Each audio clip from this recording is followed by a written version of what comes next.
शुरू हो चुका है राज्यसभा का महायुद्ध।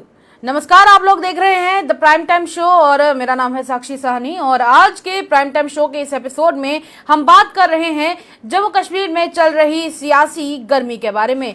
और जैसे जैसे तापमान घट रहा है वैसे वैसे ही सियासी गर्मी बढ़ रही है। चलिए शुरू करते हैं और इसमें बातचीत करेंगे सभी पार्टीज के बारे में। सबसे पहले आपको स्नीक पीक के तौर पर बता दें कि नेशनल कॉन्फ्रेंस की तरफ से एक पत्रकार वार्ता कल के दिन की गई थी, जिसमें उन्होंने अपनी तरफ से 3 राज्यसभा कैंडिडेट्स का नाम बता दिया था। हालांकि कांग्रेस को यह काफी बड़ा झटका लगा था, पर अब सुनने में यह आ रहा है कि कांग्रेस के साथ अभी भी बातचीत चल रही है चौथी सीट के ऊपर। और इसी के साथ आगे बढ़ते हैं, बात करते हैं होम मिनिस्टर अमित शाह के बारे में। और आज होम मिनिस्टर अमित शाह के द्वारा यह डिक्लेयर किया गया कि मोदी गवर्नमेंट की तरफ से एक स्ट्रिक्ट पॉलिसी बनाई जा रही है ताकि घुसपैठ करने वालों को डिटेक्ट किया जा सके, उनको डिलीट किया जा सके और उन्हें डिपोर्ट किया जा सके। ये आज अमित शाह ने एक पब्लिक गैदरिंग में बातचीत करते हुए ये बयान दिया है। और उन्होंने ये भी कहा कि घुसपैठ करने वाले कहीं से भी आए हुए हों, खासकर पाकिस्तान और बांग्लादेश से, यही एक बड़ा रीजन है जिसकी वजह से यहां पर डेमोग्राफिक चेंजेस देखने को मिलते हैं और कई सारी रिलीजियस कम्युनिटीज के लिए भी पॉपुलेशन ग्रोथ रेट्स चेंज हो जाते हैं। इसी के साथ उनका यह भी कहना था कि अब हमारी तरफ से एक न्यू और स्ट्रिक्ट पॉलिसी लाई जा रही है जिसमें इसे नाम दिया जाएगा DDD, यानी कि डिटेक्ट, डिलीट एंड डिपोर्ट।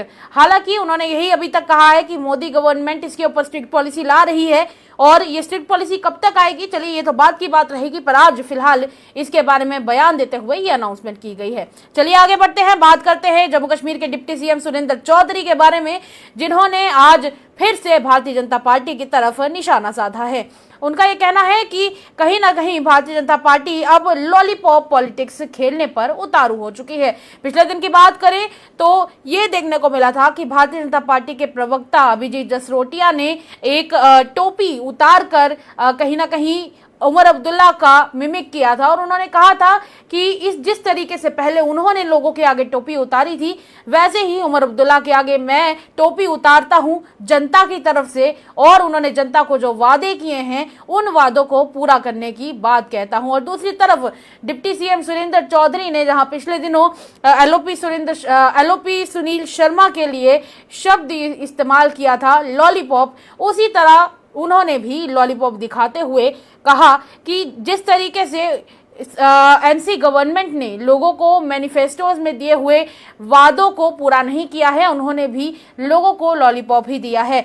अगर इसी तरह की और काम होते रहे और जनता उनको लॉलीपॉप पकड़ाने लगी तो फिर सारी की सारी एनसी गवर्नमेंट फिलहाल के लिए मधुमेह की शिकार हो जाएगी। जिसके बाद आज ये देखने को मिला कि डिप्टी सीएम सुरेंद्र चौधरी ने मीडिया से बातचीत की और ऐसे में उन्होंने ये भी कहा कि भारतीय जनता पार्टी अब लॉलीपॉप वाली पॉलिटिक्स के ऊपर उतारू हो चुकी है। जरा एक बार ये बयान आप लोग खुद ही सुन लें।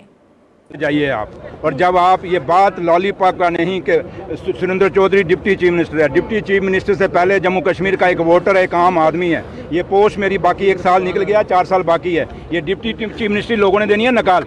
लेकिन मसला ये है कि मुद्दा ये है कि बीजेपी 11 साल से लॉलीपॉप दे रही है, तो रोज वो लॉलीपॉप दे के सामने आ गया। कल देखा नहीं आपने उनका तमाशा, एक कल्चर का वो तमाशा उठा रहा है एक बंदा उनका, जिसने टोपी पहन के हाथ में लॉलीपॉप के, ऐनक मेरी है, मैं अब आप ऐनक पहनो, मैं इस पे क्यों कटाक्ष करूंगा? नहीं बेटा सुनो ना, ऐनक मेरी है, मेरा अपना जाति है। अब आपने ये कपड़ा पहनो, मेरे को ये कलर क्यों पहना है? आपने अगर चूड़ी पहनी है, मैंने को ये क्यों पहनी है? ये कोई बात तो नहीं ना। बात ये है आप मुद्दों की बात करो। मैंने लॉलीपॉप की बात कही है, मैंने कहा आप लॉलीपॉप दे रहे हो क्योंकि हमारी एक आम कहावत है, शहर में गाँव में हम कहते हैं यार, शहर में नहीं बात करते, कॉलेजों में हम बात करते, जब कॉलेजों में पढ़ते तब कहते हैं यार लॉलीपॉप तू दे रहा है। तो ये लॉलीपॉप पॉलिटिक्स नहीं चलेगी जो बीजेपी कर रही है, और इसलिए अब वो एलओपी हैं तो एलओपी रहे, लॉलीपॉप लीडर मत बनने की कोशिश। एक सवाल है, भारतीय जनता पार्टी कहती है हमें बनाने दीजिए, हम बताते हैं। बनाए ना यार, किसने रोका? हमें कब रोक रहे हैं? ये तो लोगों ने मैंडेट है ना, लोगों ने देना। अब लोगों ने मैंडेट हमें दिया है तो उनको एक्सेप्ट करना चाहिए। नायक मूवी के नहीं, वो आप चाहते हैं कि नेशनल कॉन्फ्रेंस बीजेपी को सपोर्ट करें?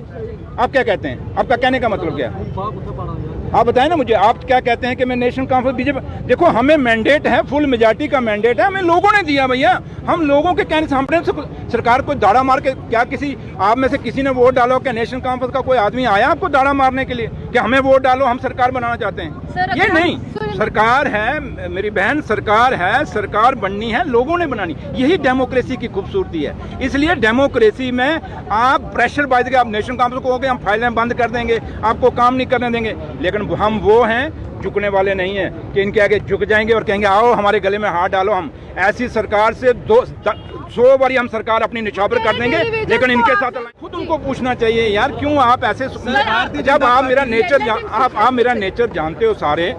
एक आदत है कि 11 साल एक सरकार रही, डेली मेजर आज के हैं, 94 के हैं, क्या 11 साल कम थे डेली वेजरों को पक्का करने के लिए? और एक वो सरकार, जब मैंने पीछे कहा था ये सरकार भी डेली वेजर, क्योंकि यूटी है डेली वेजर ही है, मुलाजम पीएचई का वो भी डेली वेजर, और आज एलजी साहब वो खुद डेली वेजर। एलजी साहब को आपने अभी मैं कहता हूँ, अभी भी कह रहा हूँ ना, क्या डेली एलजी साहब का ऑर्डर आया कहीं से? करें ना जनाब, मैं जैसे आपको एलजी, देखो जैसे आपको एलजी साहब का ऑर्डर परमानेंट चाहिए, ऐसे डेली वेजरों को नहीं चाहिए। जैसे आपने कहा था कि ऐसे आपको स्टेट नहीं चाहिए, डेली वेजर है, उसके बाद आपने बयान दिया था कि सिक्योरिटी व्हीकल्स आपके, आपको डर नहीं लग रहा है क्या डिप्टी सीएम होते हुए जो है आप? जहाँ मेरी माँ बावे वाली बैठी है, जहाँ मेरी माँ वैष्णो बैठी है, जहाँ मेरे लोग जो मेरे हमदर्द हैं, चाहे कश्मीर में, जम्मू में, लोग कितना प्यार करते हैं। आप लोग इतनी तरह लोग पैसे दे के बुलाते हैं, लेकिन सुरेंद्र चौधरी के साथ आपको प्यार है तभी आए हो ना। तो इसलिए मेरे साथ लोगों की दुआएं हैं मेरी, मैं तो कहता हूँ सारी ले लो स्यापा मुके, मैं लोगों की बात तो करूँ। भारतीय जनता पार्टी है, आतंकवाद से बात नहीं होगी, लेकिन अफगानिस्तान में एम्बुलेंसेस दी जा रही है, इसके बारे में क्या कहेंगे? क्या भारतीय जनता पार्टी कहती है कि आतंकवाद से बात नहीं होगी, लेकिन अफगानिस्तान में तालिबान की सरकार है और उनको 5 एम्बुलेंसेस दी जा रही है। आपको यही कह रहा हूँ कि हिंदुस्तान को क्या चट्टी पड़ी थी कि पाकिस्तान के साथ खेलने के लिए, फिर प्लेयर जाके ग्राउंड में लेटते हैं, हमने जी हम इसके हाथ हैं, भाई खेलने ही क्यों गए आप लोग? इसलिए मैंने एक ही बात कहता हूँ, ये दुबला चेहरा नहीं चलेगा। जम्मू कश्मीर के लोग बहुत बोले हैं और जम्मू सूबे के तो बहुत ही ज्यादा बोले। मेरा बुजुर्ग भी बोला रहा, मेरा बुजुर्ग ने भी हमेशा देश के लिए अपनी कुर्बानियां दी, कुछ पाया नहीं है, लेकिन आज भी अपने लोग, हमारे लोग जो हैं ये बोले लोग हैं जम्मू कश्मीर के। जनाब जो बोले होते हैं उन्हीं के साथ जुल्म होता है, जो बोलते हैं उनके साथ कभी जुल्म। कमेटी आपने कहा था चीफ सेक्रेटरी की अगुवाई में बनी हुई है, आप पहले ये फैसला, मैंने कहा आप मुझे जवाब दे दें। मैं कल भी, मैं हर जगह देखता हूँ, आपने कितना सवाल पूछा कि जनाब 11 साल आप रहे तो आपने जेल में नहीं सुनिए। मैं वही कहता हूँ, हिंदुस्तान की सबसे बड़ी जो अदालत है जिसको पूरा हिंदुस्तान आज भी विश्वास करता है, वही हैं कि इसी बीच भारतीय जनता पार्टी ने अपनी रणनीति और भी ज्यादा तेज कर दी है राज्यसभा के चुनावों के लिए। आपको बता दें कि भारतीय जनता पार्टी की तरफ से सभी विधायकों की एक मीटिंग श्रीनगर बुलाई गई थी और वहां पर जितने भी भारतीय जनता पार्टी के सभी विधायक हैं वो सब इकट्ठे हुए थे। और इसी के साथ आपको बता दें कि भारतीय जनता पार्टी अब अपनी तरफ से कैंडिडेट्स को चारों सीटों पर उतारने वाली है और अपनी तैयारी को और भी ज्यादा तेज कर चुकी है। भारतीय जनता पार्टी की तरफ से एक 7 मेंबर का पैनल बनाया गया है जिन्होंने अपनी ये जो रिपोर्ट है वो भेज दी है और इन 4 सीटों के ऊपर के लिए इस पैनल के सभी 7 मेंबर्स ने अपनी रिपोर्ट बनाई हुई थी। भारतीय जनता पार्टी की तरफ से अगले कुछ दिनों में पोलिंग से पहले एक मॉक वोटिंग की जाएगी जिसमें वोटिंग के इस पूरे प्रोसेस को प्रैक्टिस किया जाएगा और जो भी नए आए हुए विधायक हैं उन सभी विधायकों को इस दौरान होने वाले अनुशासन और उस दौरान जो भी इसकी प्रक्रिया होती है उसके साथ रूबरू करवाया जाएगा। कहा जा रहा है कि अगले एक आध दिन में भारतीय जनता पार्टी के द्वारा प्रेस कॉन्फ्रेंस करके ये सब कुछ बताया जाएगा और ये भी बताया जा सकता है कि भारतीय जनता पार्टी किसको अपनी तरफ से इन 4 सीटों पर मैदान में उतारने वाली है। कहा जा रहा है कि सच शर्मा जो कि भारतीय जनता पार्टी जम्मू कश्मीर के अध्यक्ष हैं उनके साथ और भी केंद्रीय नेता होंगे जो इस दौरान इस प्रेस कॉन्फ्रेंस में सारी जानकारी साझा करेंगे।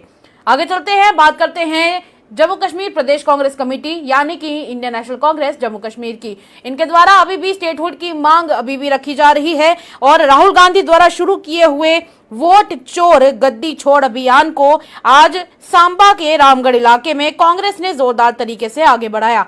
इस कार्यक्रम में यशपाल कुंडल, रमन भल्ला, संजीव शर्मा सहित और भी कई सारे नेता मौजूद थे और सभी कार्यकर्ताओं ने केंद्र सरकार के खिलाफ नारे लगाते हुए ये कहा कि राज्य का दर्जा जल्द से जल्द बहाल किया जाए। इस दौरान सिग्नेचर कैंपेन चलाया गया। लोगों से कहा गया कि जो जो इस दौरान स्टेटहुड की मांग रखता है वो इस सिग्नेचर कैंपेन में जरूर हिस्सा ले। इसी के साथ नेताओं ने भारतीय जनता पार्टी पर वोट चोरी और इसी के साथ लोकतंत्र के हनन करने का भी आरोप लगाया। कांग्रेस ने घोषणा की है कि यह अभियान गांव-गांव तक जाने वाला है ताकि लोग अपने इस वोट के अधिकार के लिए सजग हो जाएं और लोकतंत्र की रक्षा को सुनिश्चित किया जाए।